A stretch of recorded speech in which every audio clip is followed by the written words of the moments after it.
ছোট পর্দার অভিনেত্রীদের মধ্যে ভীষণ জনপ্রিয় শ্রুতি দাস। গত বছরের ডিসেম্বরে শেষ হয়েছিল তার অভিনীত সর্বশেষ মেগা রাঙাবো, কিন্তু তারপর থেকে আর ছোট পর্দায় সেইভাবে দেখা মেলেনি নায়িকার। একটা বছরের বিরতিতে মন ভালো নেই অভিনেত্রীর। ছবি এবং ওয়েব সিরিজের কাজ মিলিয়ে মাত্র 18 থেকে 20 দিন এই বছর কাজ করার সুযোগ পেয়েছেন তিনি। তাই বছর শেষে সমাজ মাধ্যমের পাতায় নিজের সেই মন খারাপ এবং তার থেকে উত্তরণের কথা জানালেন শ্রুতি। অভিনেত্রী তার রাঙাবৌ লুকের একটা ছবি শেয়ার করে লেখেন যে রাঙাবৌ শেষ সম্প্রচার হয়েছিল গত বছরের ডিসেম্বরে।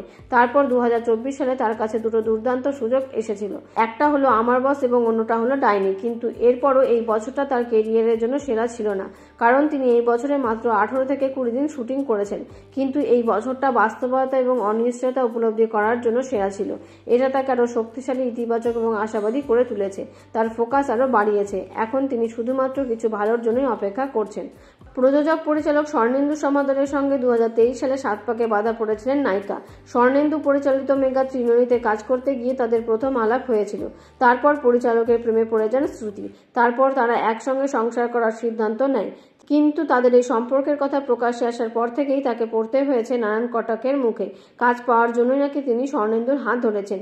এই অভিযোগের তীর অনেকেই ছোড়েন অভিনেত্রীর দিকে। কিন্তু তারপরও একটা বছর প্রায় কাজ ছাড়া রয়েছেন অভিনেত্রী। তার ব্যক্তিগত সম্পর্ক তাকে কর্মক্ষেত্রে কোনো সুযোগ এনে দেয়নি, এটাই তার প্রমাণ।